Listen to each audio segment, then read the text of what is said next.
Hey guys, Mr. E here. Today, not talking about Darktide, talking about Deep Rock. Deep Rock Galactic Rogue Core, that is.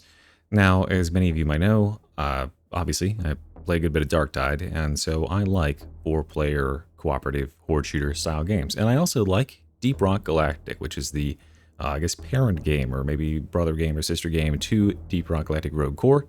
And I also really like roguelikes. That's sort of honestly, like if I could trade Darktide for having an equivalently profitable and active channel for roguelike games, I would do it in an instant because I love roguelikes, dude. So obviously, Chaos Waste from Vermintide 2 was pinnacle, peak content for me because it's a marriage of two things that really work. So when I heard about this concept coming to Deep Rock Galactic, a game I've played before, a couple hundred hours, really enjoyed, and then a roguelike game mode, I was like, hell yeah, sign me up. Unfortunately, I didn't get into the alpha, the early access alpha, but finally it is out on early access beta, and I wanted to give you my thoughts on it here today. And that is going to take the form of not so much like a typical game review, but I want to talk about why this game just isn't working. Like, it just isn't hitting as well as it should. And that is a damn shame because, as we just established, we have two games here that I very much enjoy, Deep Rock Galactic and Vermintide 2. They both have spin-offs with roguelike game modes. With Vermintide 2, Chaos Waste is one of the best executed like roguelike game modes I could possibly imagine for a base game of that caliber. And this game mode is so far below that in terms of quality, in terms of the thought put into the mechanics. And it's not that the mechanics are like less complex or anything, it's just that like the mechanics here are confused and the whole system just kind of doesn't work for a variety of reasons. Now, I will say that this is an early access game. I don't tend to make a whole lot of discounts or caveats for early access, although if the devs are willing to take criticism and pivot and make changes, they could improve this game a lot. There are seldom games that launch in early access that get worse over time, so there is that, although Hello Neighbor exists to counter that point, so I guess fuck me. But the main thing that I'll point out here is that this game has been in early access, or not early access, but has been in development for, I want to say, like, feels like 3 years now, and that has been to the detriment of Deep Rock Galactic base game, as a lot of players there will tell you. I'm pretty certain they ported their players off. In fact, mid-video, I'm just going to Google that. When did Deep Rock Rogue Core begin development? I'm not a very fast typer. Okay, late 2023. So here we are, almost, 2.5 years later, and this is what they have to show. I'm not very impressed. I'm really not very impressed. This game is missing a lot in order to make it a fully competent roguelike, and it also has kind of like it pissed off a lot of the people who like the core game as well, and you kind of can't have both with the system that they've gone with here. So we're going to break down why this isn't working for me. We're going to break down why it's not working for many players. I'm going to disagree with the bulk of players for some of this stuff because their criticisms are horse shit, and replace them with my own, basically. So let's start here by going over the fundamentals of the game so you understand what the heck I'm talking about, when I'm like describing this game. What is the basic run experience? And you'll see it on the screen here, so hopefully I'm not going to put too much effort into like matching up the footage here, but hopefully you can get a general image of what's going on. So very much like Chaos Waste, you will pick a character, 1 of 5, and then you can have 4 characters on team. You'll load in, you have your starting build. You can choose perks that are all like various stat buffs, like extra health, extra crit, like very small amounts, so not very small amounts of health, but just generally kind of blandish stat buffs, nothing that really defines your build.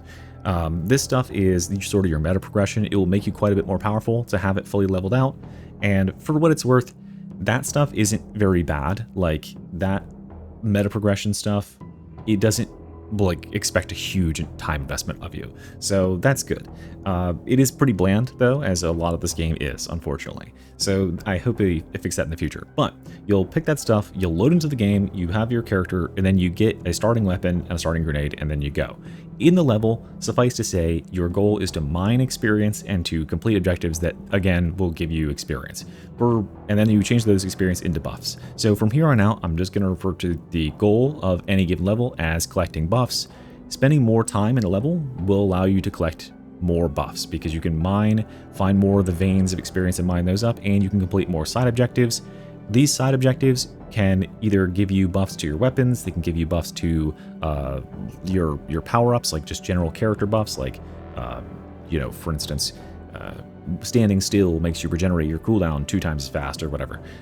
Those sort of things are like on sort of distributed as you collect this experience, blah, blah, blah, blah. Like everything you do in the level is towards that goal. And more importantly than that is that your meta progression, like how successful your mission is incumbent on this as well. So when you finish a game, win or lose, you still get progression towards your overall character's levels and the power, and that stuff is scaled based on how much experience you collected and how many side objectives you did. So there is more incentive to do these objectives than there is to skip past them and speedrun to finish the mission, right? Okay, so establishing that. The second thing that is operative here is that there is a timer in each level, very much like Risk of Rain 2, very much like Darktide's Expeditions, which does not bode very well when you're already being compared to Darktide's Expeditions game mode. But that timer is pretty high at the first level. I want to say it's like 15 minutes or so, and then as you go down deeper, each level gets a little bit shorter, a little bit shorter, a little bit shorter, and eventually it feels like it scales down to about 10 minutes. And when that timer expires, you don't die instantly, but instead it summons enemies who cannot be killed but only dissuaded. So you're kind of on a soft timer there. And that means that there is an inherent conflict. That's sort of the crux of the game of, okay, do I greed or do we go? Like, do we greed for more power, which could effectively like make us play better and be more efficient at the next level? Or do we chill and just let, like, we can make do with what we got and move on? And that is the tension that exists at the core of the game, and I think that makes sense, right? That is a good, I think that's a good base structure. It is the base structure on which Risk of Rain 2, one of the greatest roguelikes of all time, in my opinion, is built, is the tension between you as a character and moving fast, killing efficiently, plotting out your path to get to just exactly the chest that you need for whatever currency they have, and then hitting the boss and staying efficient with your time, because if you don't, then the boss will outscale you and beat your shit to death. That is pretty much the same thing going on here. So this can work as a concept. I wanted to drive that home. That is not where we're going awry. And then basically you repeat this as many times as the mission is segments long. So the length of the missions can go anywhere from 3 segments to 7 segments long. And that means you can have a really, really developed build with a lot of power-ups by the end of wave 7, or you can just have kind of like a medium, like to nothing build at the end of wave 3. And it gives you proportional rewards, right? So if you've got a longer amount of time to spend and you kind of want to do this and you kind of want to have a fleshed out like build by the end, 7s are cool. Like, I'm glad that there is an option like that. That was always something I was kind of missing in Vermintide 2's Chaos Waste. I'm certain that some people out there would say Citadel of Eternity is too long, but I always kind of felt like Citadel of Eternity runs were like 1 or 2 missions too short, where I would finally get my red upgrades in the last level, and I really wanted to have another full level to like play around with them. You know what I mean? Like play time in a sandbox. And that's the same problem I have with Mortis Trials in Darktide as well. It ends too soon. So yeah, I'm glad that there is that long run, but that will come back in a second. So yeah, the first thing here, the first criticism that I am going to levy against this game is the combat feel. And this was not so much a problem in Deep Rock Galactic, because of course Deep Rock Galactic's combat is not ultra refined, right? Deep Rock, and get at me in the fucking comments, Deep Rock nerds. Deep Rock Galactic's combat is just kind of like, unless you're playing, I would say Scout, mostly slop, like you don't really have like positional control. It's mostly about blasting and like, you know, being aware of your environment, utilizing your traversal tools and staying away from walls and understanding where enemies are going to come from. there's not exactly a whole lot of like skill expression involved here, and that's okay, right? However, for a roguelike style game, especially a roguelike style game like this one, that is instead abandoning the casual appeal of Deep Rock Galactic, and instead becoming a more like, okay, this is a challenge game. That's a bad mixture. That is a recipe for some bad times. Because what's happening here is the player base is ported over from Deep Rock. They've probably played roguelikes before, but what they are now being expected to do is you have to fight enemies, and fighting the enemies is the crux of the experience. You have to fight well, and you have to fight efficiently, like both resource-wise and time-wise. You need to like be able to fight and move at the same time. These are skills that players who play Havoc in Darktide struggle with, right? Being able to make your time efficient while moving and fighting, but you have infinite time in Darktide. You're just up against the wave timer. In this game, you are on an actual timer, or you will lose. And so players who are less experienced will siege up and fight the fight in one spot for far too long. They'll have multiple players get downed because they are incapable of like fighting the enemies that are all around them, and they're not having awareness, and you have to help them up, and then you get behind in the timer, and then you lose, because if you can't get the group together to like do the elevator thing, you lose. You start losing players left and right, and then you die, right? So shitter players, like players who aren't aware of what's going on in this game, more than any other cooperative game, that including Darktide, including having a non-participant player in Havoc 40 Darktide, I would rather have a player like just an AFK or like play a 3-man Darktide game than play a game of this with an AFK player, because an AFK player here, or like a non-existent player here, a player who's like active but like unaware and is lagging by like 30 to 45 seconds on every decision, on every time they need to group up or whatever, can and will end your run. They're basically soft griefing your run, and they don't even realize it. They're just like, kind of ambling along, and they are like a problem in this game because of some other decisions we'll get to in a second. So yeah, we have like a casual style game that is not built around combat, and then you port it into this game that is built around combat. And the other thing here is, of course, the like game feel of like how you play and how you fight these enemies. It is not actually like mechanically intensive combat, where think about like Vermintide and Chaos Waste, and think about Risk of Rain 2, where if you are behind the power curve, right, if you summon a boss that's too powerful for you where you're currently at, and it takes you a while, if your mechanics are fucking tight, you can still do it. If you're playing in Vermintide Chaos Waste and you have to skip a few boon chests because it's just too spicy, you have to run away from that one, you can't complete it, or like, players are dead and you just have to extract without collecting whatever, and you're missing power, you can still continue to do later levels by virtue of having skill, by playing very well. That is still on the table. There's nothing really that you couldn't do there without like that power. Here though, because you are a character who is mainly like pretty like slow, like you move about as fast as the enemies do, and it's more or less just like, can you kill these enemies before they get to you? 95% of this is just stat checking enemies. So if you found yourself in either a situation where you haven't collected enough resources to get enough buffs, or your buffs have been unlucky, you are going to get stat checked. You're going to get stat checked by the enemies. You're not going to have the DPS to kill them. You're going to waste too much ammo, and there's not infinite ammo to go around. And so you're just going to get your shit beat in, and you'll have literally no chance. So yeah, that feels really bad, and that can just happen to you at times because of various reasons. So that's the problem here that I'm seeing. I don't know if this is a thing they can really fix, because their combat is what it is. I think that the main way that I would fix that is giving players more options for mobility, because right now there's like one guy who feels like he can move around, maybe two that feel like they can fucking move at all. Everybody else is slow as shit. Like, you're basically kind of just like walking backwards and shooting the like 3 or 4 dudes that are following you at all times, playing any other character. That's how it feels.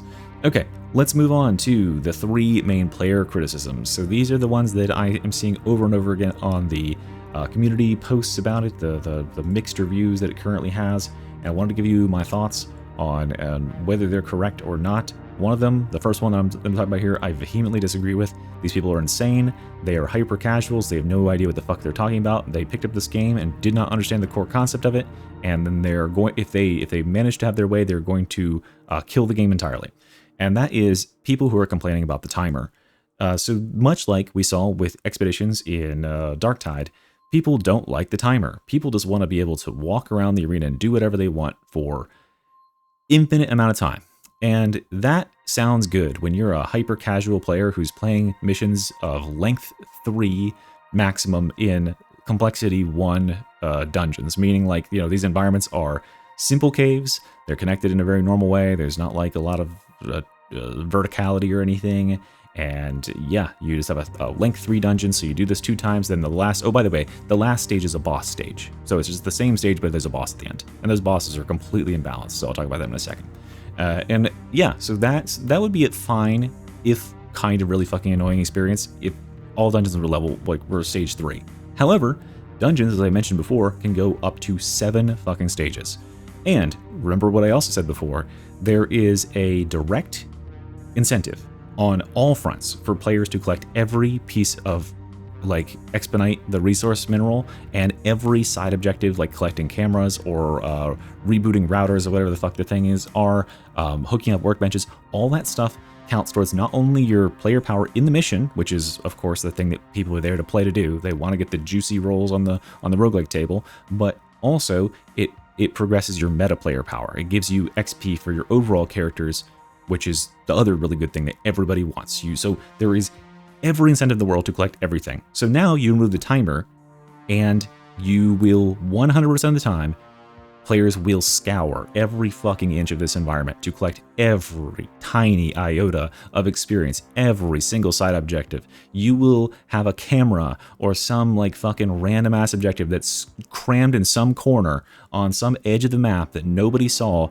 and your team, half of your team, would be devoted to spending the next 10 minutes looking for that one item before they would finally say they can move on.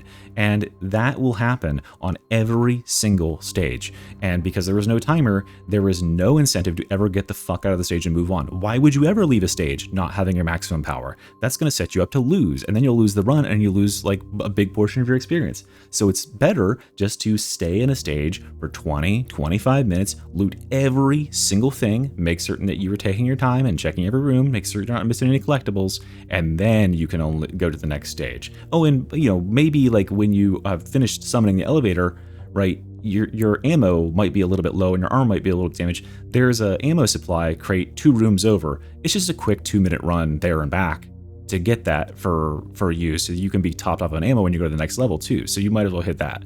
And that's the sort of thing that would happen over and over and over again. Players would malinger in fucking levels for eons because they want and need the power to go down to the next level because it makes it easier for them. And then the game would take 45 minutes for the shortest possible mission, and the game would take 2.5 hours if you're doing a length 7 run, and I'd want to hang myself. Like, it's, if they manage to convince the dev team to remove timers, I will never play this game again, because the timers are the only thing that constrains that sort of behavior, that sort of thing. That's the exact same thing that I said when people brought this up with expeditions. That's exactly what would happen with expeditions, except for like still just nobody would play at expeditions because there's zero reason and no one gives a fuck about collecting the like objectives. So people probably wouldn't actually search for them. But if that gave you anything to collect, like tech remnants, players would search the entire map for it for 15, 20 minutes in each zone, every single zone, rather than just fucking moving on because the timer says you need to move on, right? So you just be there all day waiting for people to get the last little bit of scrap, and then finally they would group up.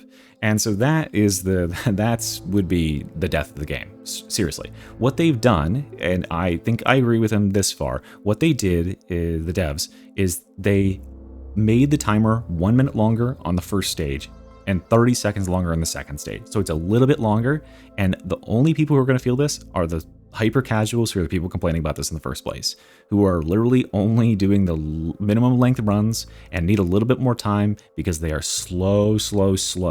By the way, the first couple stages have way less stuff in them. So there's like zero chance that you could fuck this up and not get everything. So I don't know how the fuck this is a problem. But there's no way that players who are doing length 6, length 7 runs at high like cave complexity are complaining about this, because you would understand how fucking long this game would be if that was allowable. And yeah, okay, so there's that. Timer has to stay. And it maybe there's like a custom game mode and you can turn it off there and you can hang out with your friends and just chill in the dungeon for 6 hours if you really want to, but I'm good, man. Okay, the second thing that let's talk about here is the team problem. As I mentioned just a second ago, one player can soft into your game, and how they do this is, I mentioned, they have to group up for objectives and stuff, and sometimes you'll need them for objectives, but how they do this is because of the perk selection system, because of the blessings. So the way you get your blessings and your boons, your roguelike boons in this game, is you summon the Molly, or the, I forget what it's called, but like basically the Molly equivalent. She comes to your location, you deposit your experience, and then it gives everybody, if you're standing within the radius, then it unlocks and lets everybody pick a boon. Okay, so if there's one person on your team who's a slow motherfucker and they are just not paying attention, we've all like have those people in our game, right? They're not paying attention. They are completely unaware of where their team is at any given time. They're just kind of like wandering off in some random direction. They're going the wrong way on the map. That person is going to hold up the whole team. So 30 seconds for them to walk to you and stand in the zone so that you can unlock the buffs that you need to get in order to be powerful enough to fight the enemies is now 30 seconds off of the other 3 players who have been spent standing around waiting for this person and pinging them over and over. And 30 seconds is on the light side, right? So yeah, that sucks, because that's cutting into the timer that you're all waiting on, right? And then when you are in the menu, so the timer now stops. So now we're not concerned with the timer that's going to make us lose the game, but now we're concerned with my fucking timer on my life, where I only am going to live a certain number of mortal years on this earth, and if God smiles upon me, it will be shorter rather than longer. And this system here is so baffling to me. The devs have said that they like the social contract, the social negotiation between players that the system that they've incorporated here encourages. So this is the system. Tell me where you can find the problems with this, by the way. You've probably seen it on the screen at some point. So when the perks come up, you get the number of perks that you have players on your team plus 1. And the first time you open it up, player 1 picks first, player 2 picks second, 3, 4. Then player 2 picks first, player 3 picks second, 4, then 1. 3, 4, 2, 1, 2, 1, 3, or whatever, you know what I mean. Like, so it's sequential, it's round robin, right? So that system, first of all, you get 40 seconds to make your decision on which perk you get. Can you see one problem here, right? So if you've got people who are dolts on your team, who are just like slow brains, and they are going to take 30 seconds on your pick, well, guess what has happened? That person hasn't been able to group up with your team the entire time that they were in the dungeon because they are just lagging behind. They're constantly off doing their own thing. They're in La La Land. Then they finally group up when you're at the elevator ready to go down. You call the thing down, everybody's together, it pops. Now you have a system where this person is going to take 30 seconds for 4 buffs. And that's if one person is got the slow brains. And if you've got 2 people, or there's negotiation that has to go on, because nobody fucking voice chats in this game, because everyone is a socially awkward weirdo these days in 2026. Everybody's got mics. I know they've got mics, because the voice chat is on. I voice chat. I've heard one other person voice chat. Everybody fucking types everything. So it takes literally 30 seconds for most people to pick their buff. And then you have to do that 4 times for 4 people to pick those buffs. So you'll sit in this fucking menu picking buffs. You were about to have combat, by the way. You're just going to sit in this menu picking buffs for 5 solid minutes. And the buffs that you walk away with, we'll get to the buffs in a second, but the buffs you walk away with are not worth it. No one is like getting jazzed up and excited about this shit. So yeah, you spend forever, like in terms of the game time, losing your game timer, about, threatening to lose the game overall, waiting for players to group up for this stupid thing. And then when they do group up, they can grief your game. Like, they can soft grief your game. They're not intending to. They can if they want to grief your game. But, like, they can soft grief your game just by being a slow player and make you sit in this fucking menu for minutes at a time. Like, literally 25% of your run will be comprised of sitting in a menu waiting for it's your turn to pick a thing. And then, I mean, obviously that's I'm glossing over the bigger issue here. Players, there's only 5 buffs here. 4 of them are real buffs. 4 of them are randomly chosen, the ones that are matched with your characters, right? So you get 4 for the 4 characters you have, and the 5th one is a nothing buff, right? So there's really only 4. The first person to pick is gonna pick the good buff, unless they are the most charitable person in the world. But remember that about 50% of people are not looking at chat. They are like complete, like, they're probably just stoned out of their fucking mind. They're just gonna pick the one that's the highest rarity color, is what my my general consensus on the issue is. Very few people are thinking about builds because really there aren't too many builds to be made. So they're gonna pick the thing, and what's gonna happen is it's gonna be someone else's thing that they wanted, right? And so you'll never have a situation where you're really happy about what you get generally, because buffs aren't all that great to start with. But then when people do take the one buff you kind of needed, you remember that shit. It makes you fucking mad. It's happened to me a couple times, and I was like contemplating just quitting the game because it was so infuriating to watch as, like, I've had so few chances in this game to actually make the build make any sense, or make what I would consider a quote-unquote build within a roguelike context at all, and now a player can just snipe it from me by virtue of they got to pick first. And no amount of me clicking the thing and harding it to say I need this one is going to dissuade them, because they don't give a fuck. There is no social contract. I'm certain this worked within the dev studio, where they could look around their desk and say, hey Marty, like, oh no, they're Swedish, sorry. Sven, I'll give you the next 2 buffs. You can have the first pick. I'll let you take the rarer buffs on the next 2 if you give me this one. That works if you're with friends. If you're with some random asshole on the internet, there is no social contract. They're going to take the one that fits their buff the best because they went first. And the next time, when you're up, you're going to get offered a bunch of dog shit buffs. And yeah, and this just is a recipe for being infuriated. So now let's pivot to the last thing I want to talk about, which is the quality of the buffs overall and how they are bad. They just offer no, like, character development, no personalization. So I want you to take yourself to Risk Your Brain 2, or to Vermintide 2 Chaos Waste, or whatever roguelike. Hopefully if you're watching this, you like roguelikes and you understand what I'm talking about, right? So when you're offered a random buff, what would you say the like ratio should be? If you're offered a random buff, a pick of like 4 random buffs, what would you say the odds are that you would take, like, almost nothing, like just refill your health, versus taking any one of those buffs in like a good roguelike, right?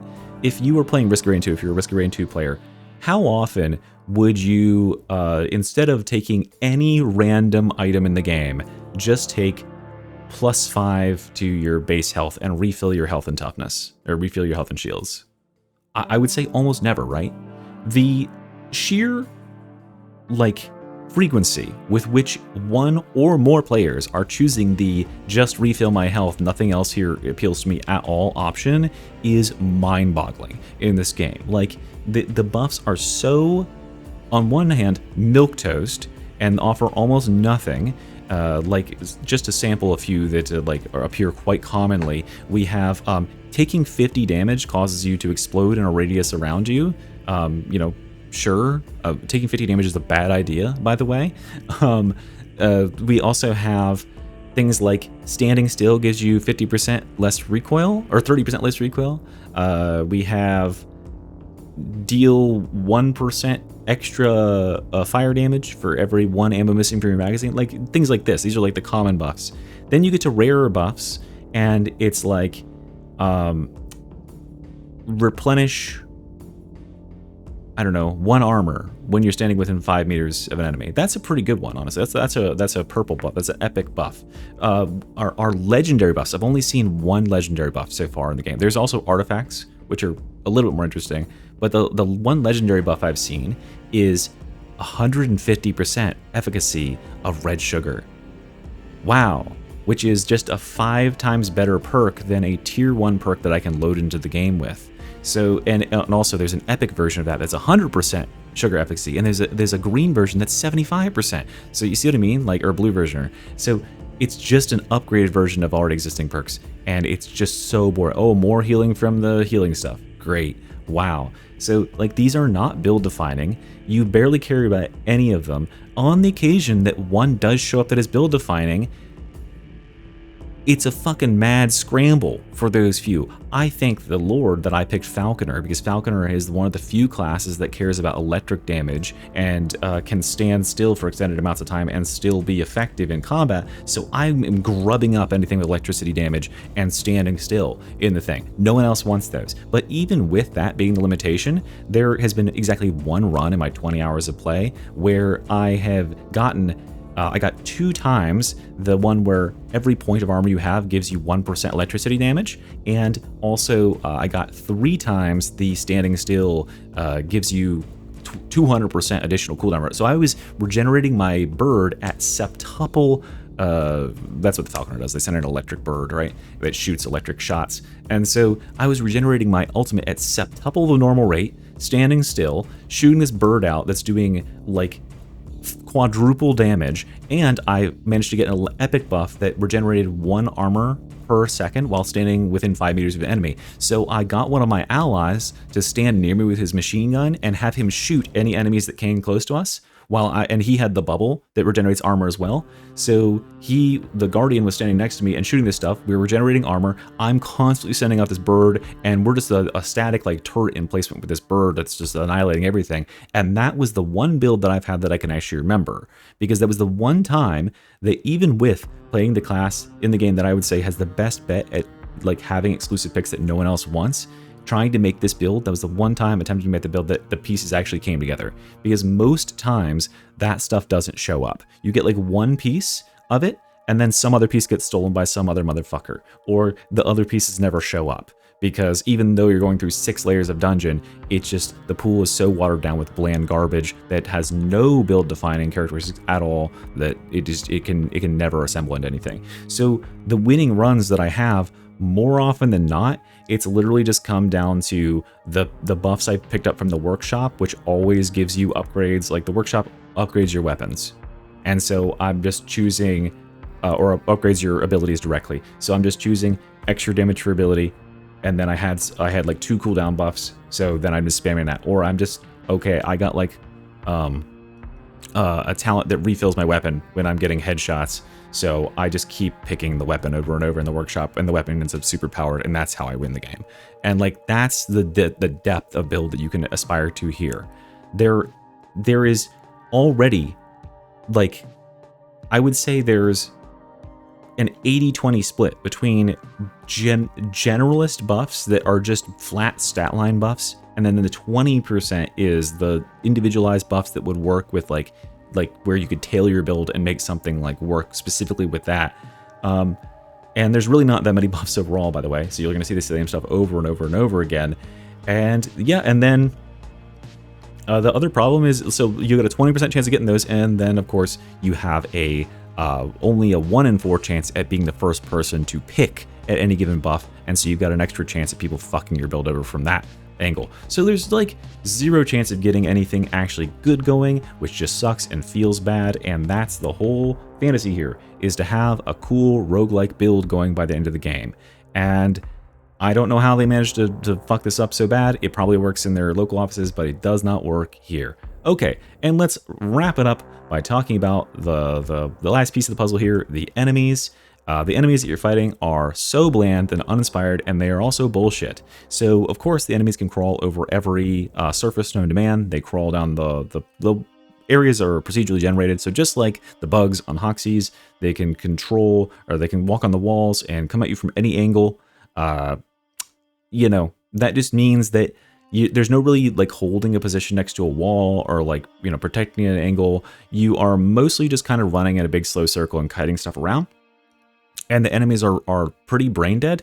They just follow you slowly. There's an enemy who shoots a slow projectile. There's an enemy who stays at like the edge of your light range and will stay out of light and will shoot like kind of fast snipey projectiles and has a big weak spot.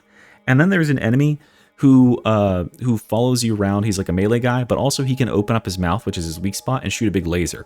Now, this is the enemy that I want to focus on because this enemy has no, like, you would think that like his sound design was just like skipped at some point in development, because okay, this enemy's laser, it can go through terrain, right? So it can go through terrain, so it might be channeled at someone else, or he might be channeling at you because you are in front of him, but you can't see him anymore because he's behind some of like, you know, like an angle or like a rock or something like that. So he opens up his mouth and starts to blast at you. All you see is him stop for a second, which could be him pathing or whatever. You can't see his head is just opened.